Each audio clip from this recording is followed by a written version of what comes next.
चला दो थोड़ा सा।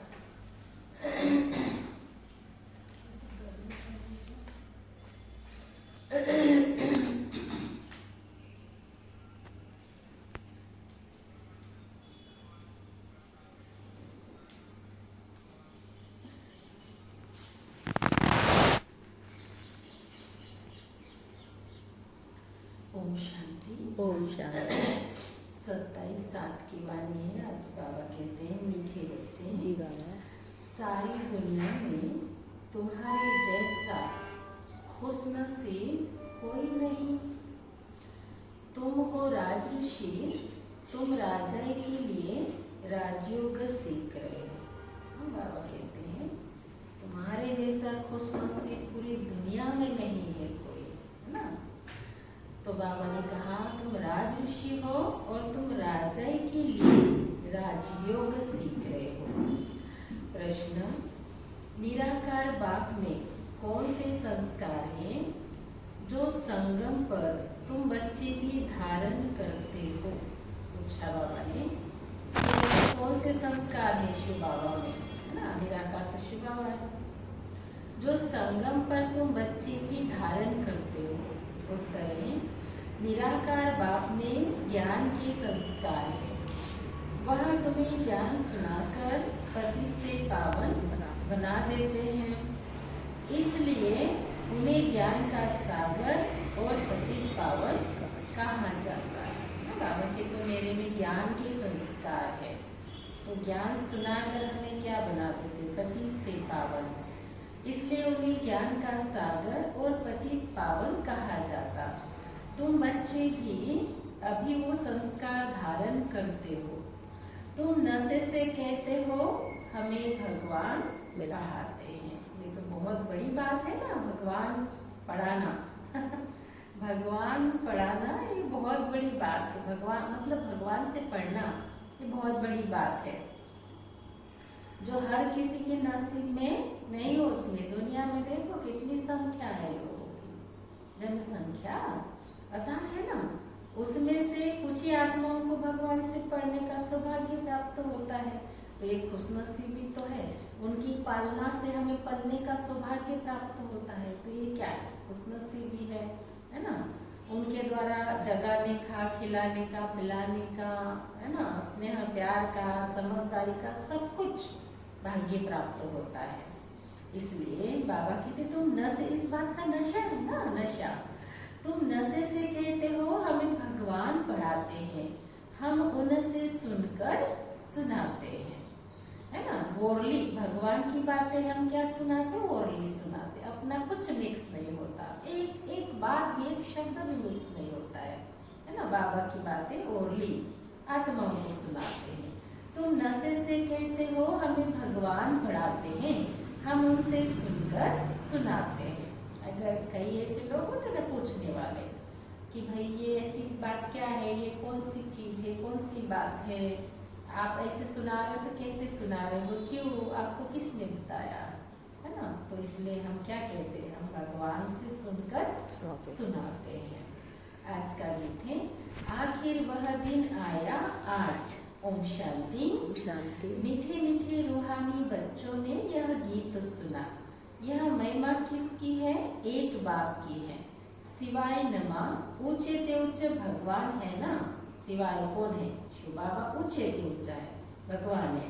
बच्चे जानते हैं वह हमारा बाप है। ऐसे नहीं कि हम सभी बाप हैं। गाया भी जाता है सारी दुनिया ब्रदरहुड है, मतलब आपस में भाई भाई है, कोई किसी का बाप नहीं है, सिर्फ बाप एक शिव बाबा है। सन्यासी अथवा विद्वानों के कहने अनुसार ईश्वर सर्वव्यापी कहने से जैसे कि फादरहुड हो जाता है। ब्रदर होने से बाप तो सिद्ध होता है, जिससे वर्षा मिलना है।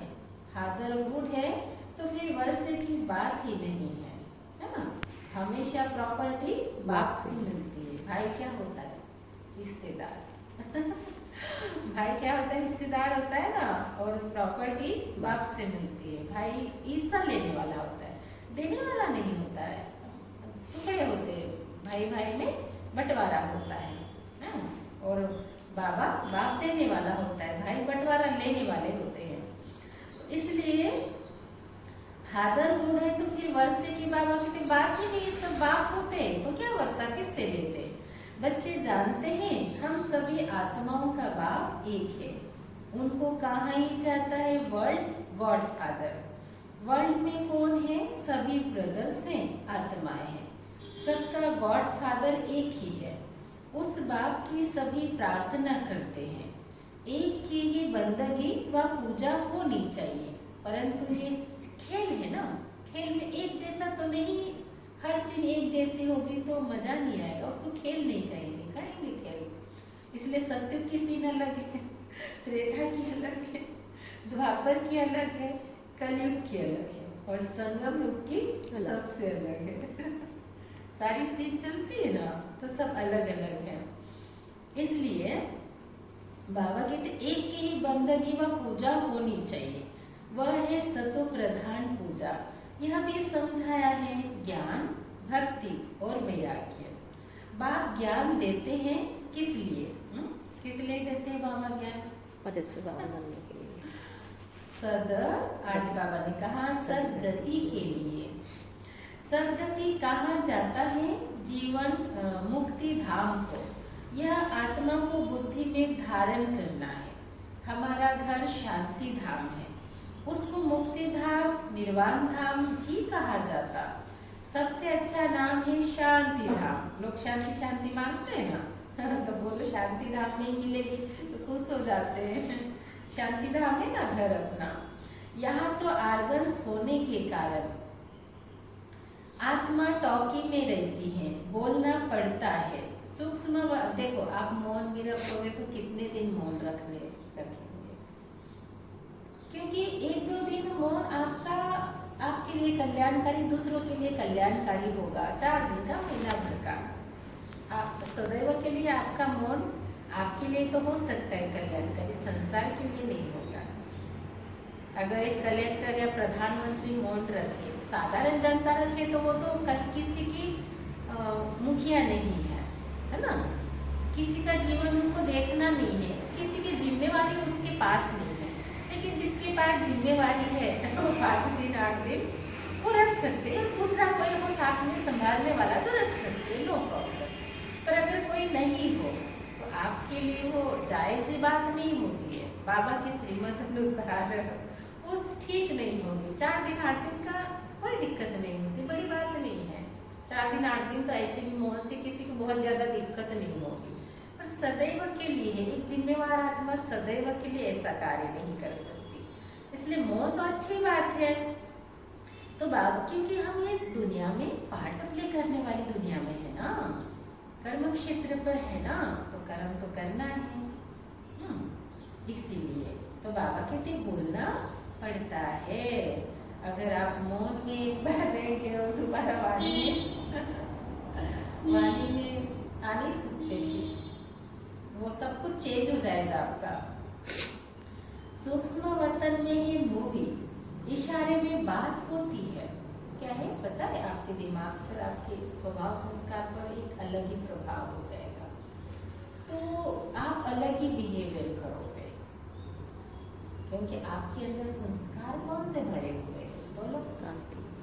बहुत खतरनाक संस्कार है, 63 जन्म के संस्कार है ना, तो वो क्या है अलग ही बहाव में बहाएंगे। इसलिए बाबा कहते हैं टॉकी में रहती है, बोलना पड़ता है। सूक्ष्म वतन में है मूवी, इशारे में बात होती है, आवाज नहीं होती। तीनों लोगों को भी तुम जान गए हो, मूल वतन, सूक्ष्म वतन, स्थूल वतन। बुद्धि में यह अच्छी रीति बैठा है। मनुष्य सृष्टि के लिए ही गाया जाता है कि यह सृष्टि चक्र लगाती है। उसको कहा जाता है वर्ल्ड की हिस्ट्री जाग्राफी। मनुष्य ही तो उसको जानेंगे ना, वर्ल्ड की हिस्ट्री जाग्राफी सुनाते हैं। ऊंचे ते ऊंचे है बाप।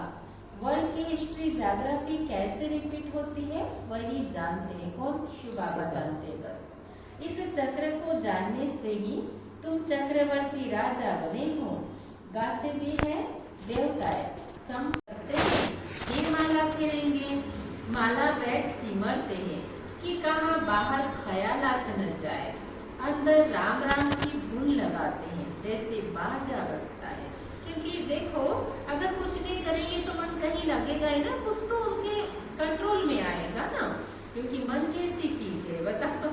अच्छे अच्छे तपस्वियों की तपस्या बंद करते हैं मन क्या है फट से चला जाए, कोई मार्केट जाए, कहीं खान पान दिखे जिससे आत्मा रिलेटेड रही है ना, कोई व्यक्ति देखे, वैभव देखे, कोई चीज देखे तो बस फट से बन जाएगा, संकल्प करने लगेगा। इतना चंचल है मन, उसका बेकाबू हो चुका है ना। बेकाबू घोड़ा जो होता है, बेकाबू घोड़ा कैसे होता है, ऐसे बेकाबू घोड़ा हो चुका है, तो काबू में करने के लिए कुछ तो करेंगे। तो बाबा ने कहा अंदर राम राम की धुन लगाते हैं जैसे बाजा बजता है, बहुत प्रैक्टिस करते हैं। यह सभी भक्ति मार्ग की बातें। हाँ, बहुत भक्ति करने वाले सिर्फ कोई विकर्म नहीं करेंगे, थोड़ा सा तो पाप पुण्य का ज्ञान दिया जाता है इसलिए विकर्म वो नहीं करते हैं। बहुत भक्ति करने वालों के लिए समझेंगे कि यह सत्यवादी होगा। मंदिर में माला रखी होगी, माला फेरते मुख से राम राम कहते रहेंगे। बहुत लोग समझते हैं भक्ति में पाप नहीं होता, कहते हैं नौदा भक्ति से मनुष्य मुक्त हो जाते हैं। लेकिन कौन सी भक्ति थी और कौन सी समझ ली है, ये उसमें थोड़ा फर्क हो गया, इसलिए हालात ऐसे हो गए हैं।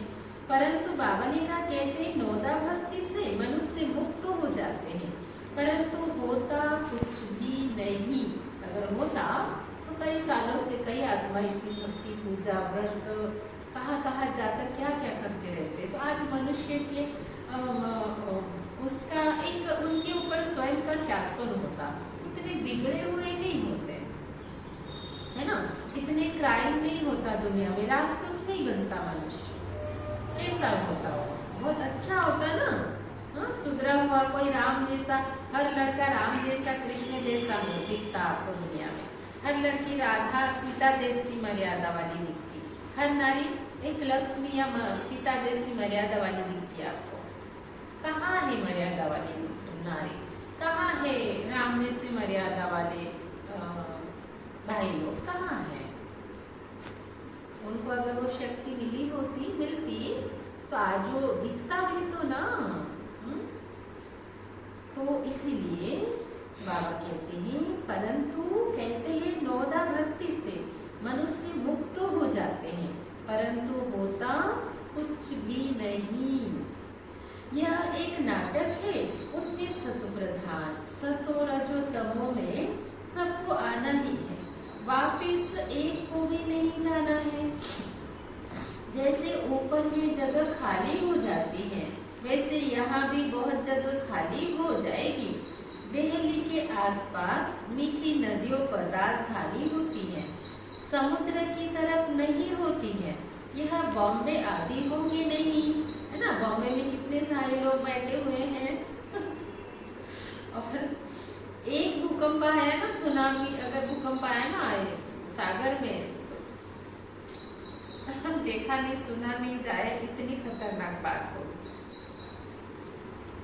सोचो, यह बॉम्बे आदि होंगे नहीं। वह तो पहले मच्छीमय यानी थी, मछली फंसाने वाले वहाँ रहते थे। अभी तो समुद्र को कितना सुखाया है, फिर भी मच्छीमय यानी होगी। सतयुग में तो बॉम्बे होती नहीं, वहाँ कोई पहाड़ियाँ आदि भी नहीं होती, कहाँ जाने की दरकार भी नहीं होती। यहाँ मनुष्य थकते हैं तो जाते हैं रेस्ट लेने। सतयुग में थकने करने की कोई प्रकार की तकलीफ नहीं होती है, तुम स्वर्गवासी बन जाते हो। पता है यहाँ के घर का वातावरण बहुत खतरनाक है। जिस घर में आप रह रहे हो ना, उस घर का एटमॉस्फेयर बहुत निगेटिविटी से भरा, बहुत निगेटिविटी से भरा होता है। इसीलिए कहीं ऐसे जगह से थोड़ा सा घूम फिर के आना अनिवार्य हो जाता है, क्योंकि घर में तो रहना ही पड़ेगा।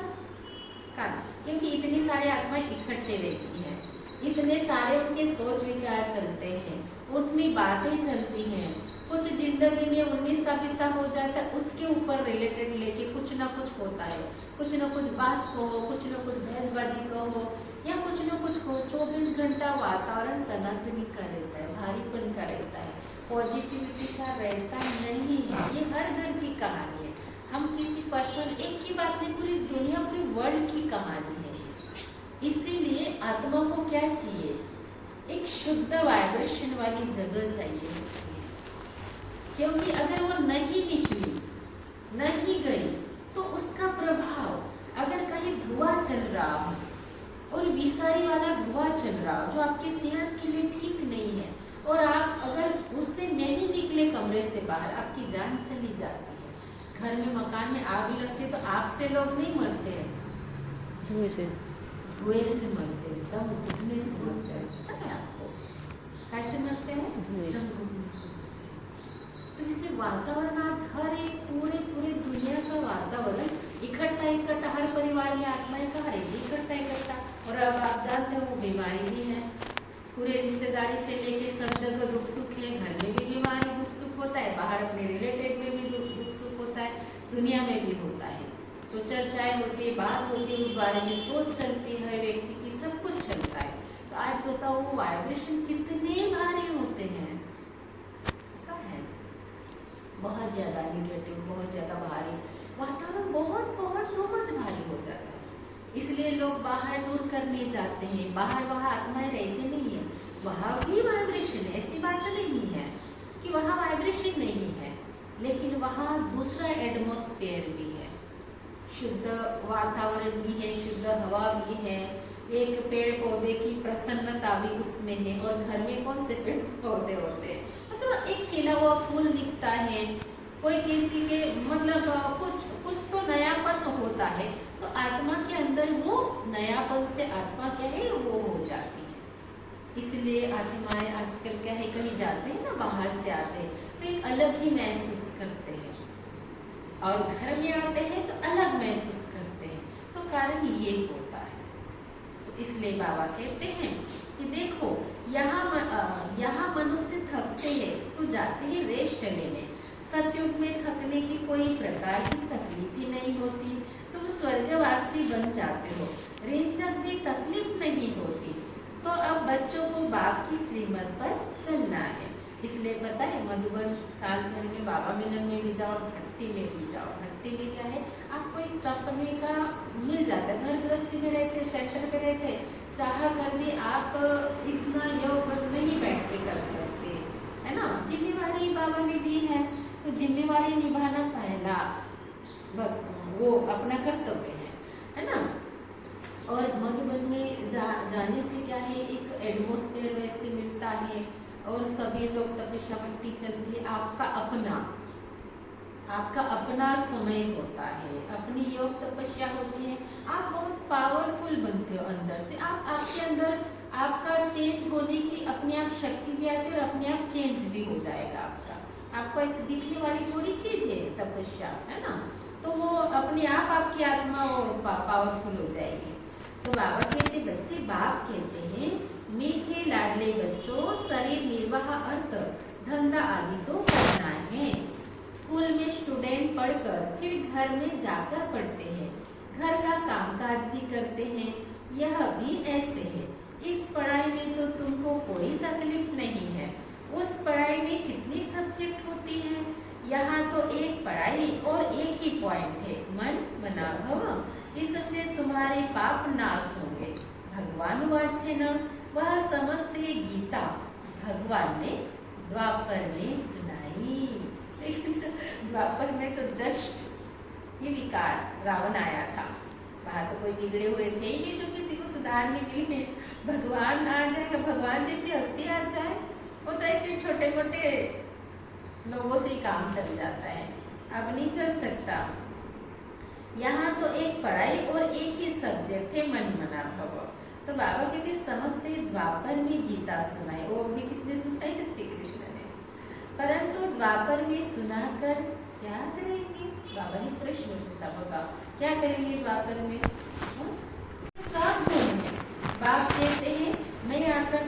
बच्चों को पावन बनाता हूँ। युक्ति कितनी सहज है। अक्सर ही एक है मन मना भव, मामेकम याद करो। याद से ही तुम्हारी विकर्म विनाश होंगे, यह भी जानते हो। अभी हम ब्राह्मण हैं, फिर सूर्यवंशी, चंद्रवंशी, वैश्य, शूद्रवंशी बनेंगे। हम इस बात भी तो बनना ही बनना है, लेकिन कुछ मौका अपने को मिला है पावन बनने का और सुख के दिन गुजारने का, तो क्यों नहीं गुजारना चाहिए। बाद में तो वैसे जिंदगी जीनी है, तो बाबा ने बता ही दिया है, फिक्स है, उसे तो कोई आप हट ही नहीं सकते। लेकिन आता कल को सुख का जीवन बिताने का मौका दे रहा है बाबा, तो ले लेना चाहिए। हमारे हिसाब से तो ले लेना चाहिए बुद्धू नहीं बनना चाहिए, ले लेना चाहिए। तो बाबा कहते हैं हम ही इस 84 के चक्र में आएंगे, ऊपर से नीचे उतरेंगे, फिर बाबा आएंगे। बरोबर यह सृष्टि का चक्र फिरता रहता है। सृष्टि यह पुरानी होती है, तो बाबा फिर आते हैं नई बनाने। यह तो बुद्धि में बैठता है ना, यह चक्र बुद्धि में फिरना चाहिए। अब तुम स्वदर्शन चक्रधारी बनते हो, जिससे फिर जाकर चक्रवर्ती राजा बनेंगे। क्या बनेंगे? चक्रवर्ती राजा। कोई छीन नहीं पाएगा अपना राजपाट, है ना, क्योंकि वो भगवान का दिया हुआ है, वो कोई नहीं छीन सकता। अच्छा, मीठे मीठे सिकिलते बच्चों प्रति माता पिता बाप दादा का याद प्यार और गुड मॉर्निंग।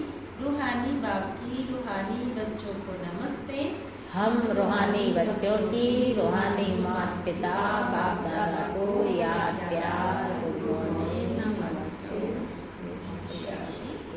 धारणा की पॉइंट है। पहली पॉइंट, श्रीमत पर पूज्य बनना है।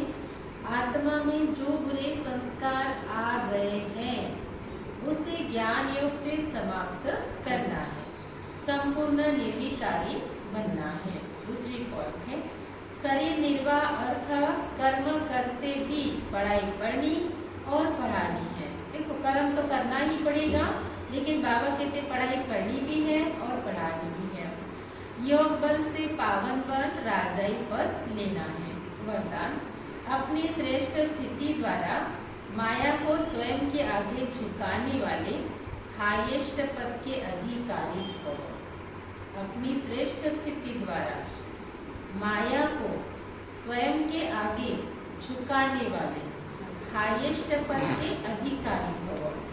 डिटेल है, जैसे महान आत्माएं कभी किसी के आगे झुकती नहीं है, उनके आगे सभी झुकते हैं। ऐसे आप बाप की चुनी हुई सर्वश्रेष्ठ आत्माएं कहाँ भी कोई भी परिस्थिति में वह माया के भिन्न भिन्न आकर्षण करने वाले रूपों में अपने को झुका नहीं सकती। क्या कहते हैं बाबा? अपनी तरफ झुकाने सकती आकर्षण है कुछ। उसके पहले क्या कहा?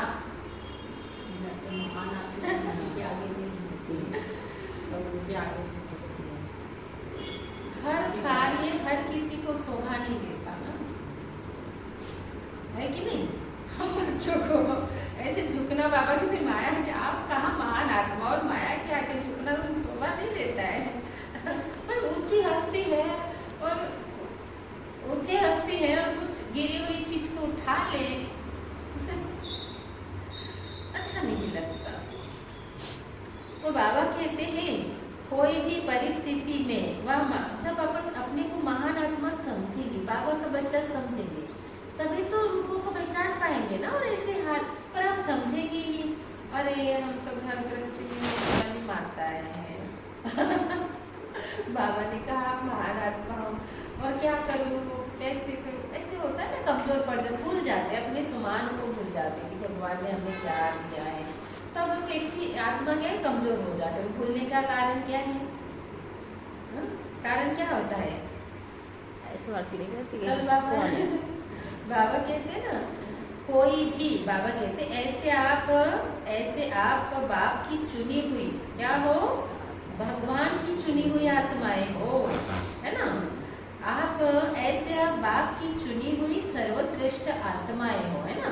तो अगर आप बाप की चुनी हुई सर्वश्रेष्ठ आत्माएं कहाँ भी मतलब किसी भी परिस्थिति में, कहाँ भी, कहीं भी हो आप, है ना, बात कोई भी हो, परिस्थिति कोई भी हो, कहाँ भी कोई भी परिस्थिति में वह माया के, बाबा ने कहा कोई भी परिस्थिति में वह माया के भिन्न भिन्न आकर्षण करने वाले रूपों में अपने को झुका नहीं सकती।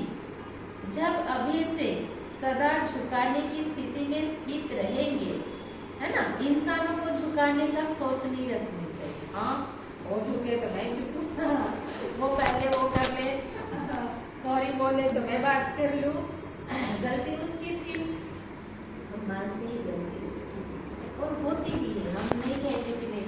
अरे बाबा, कहीं ऐसी परिस्थिति आई कि ब्रह्मा बाबा को, शिव बाबा को भी गलती होने के बाद भी उनको ये करना पड़ा, पता होता है गलती है, क्या करेंगे।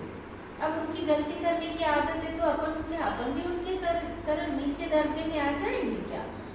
हाँ, बताओ, वो तो ऑलरेडी है ही नीचे दर्जे के, अब अपन भी अपना दर्जा नीचा कर ले तो उसमें और अपने क्या अंतर रह जाता है, क्या अंतर रह जाएगा। हाँ, अपने को बड़ा बनना है ना, बड़ा कोई व्यक्ति शरीर से या धन संपदा से, पढ़ाई से नहीं होता, संस्कारों से होता है, सोच विचार से होता है ना। इसलिए बाबा ने कहा कि जब अभी से सदा झुकाने की स्थिति में स्थित रहेंगे तब हाईएस्ट पद का अधिकार प्राप्त होगा। ऐसी आत्माओं के आगे सतयुग में प्रजा सम्मान से झुकेगी। हमें कोई भी विकार के आगे झुकना नहीं है, विकार के आगे, बुराई के आगे नहीं झुकना है, परिस्थिति के आगे नहीं झुकना है, उस पर मात देनी है, परिस्थिति को मात देनी है ना, अपने संस्कारों को मात देनी है, दूसरों के संस्कारों को मात देनी है, क्योंकि वो माया बनकर आते ना, अपने स्वयं के संस्कार भी आपको झुकने नहीं देगा, वो माया बन के आया आपके सामने। अब दूसरों के संस्कार भी झुकने, वो नहीं झुकते हैं तो वो भी तो माया बन के आ रहे हैं, दोनों माया बन के आएंगे, तो परखना पड़ता है, परखोगे तो करोगे, परखोगे तो कहाँ से करेंगे। इसलिए परिस्थिति तो ऐसी बनेगी, चाहे कितने भी समझदार आत्माओं के बीच में रहो, कितने भी ज्ञानियों के रहो, ज्ञानियों से भी वैसी हरकतें होंगी, बातें होंगी, आप क्या करोगे। उनका संस्कार है तो आप उनका संस्कार कैसे बदल सकते हो? आप अपना बदल सकते हो बस, और अपने आगे माया को झुका सकते हो, आप मायाजीत बन सकते हो, उसको नहीं बना सकते, दूसरों को थोड़ी बना सकते हो कि भाई हाँ तुम ये चीज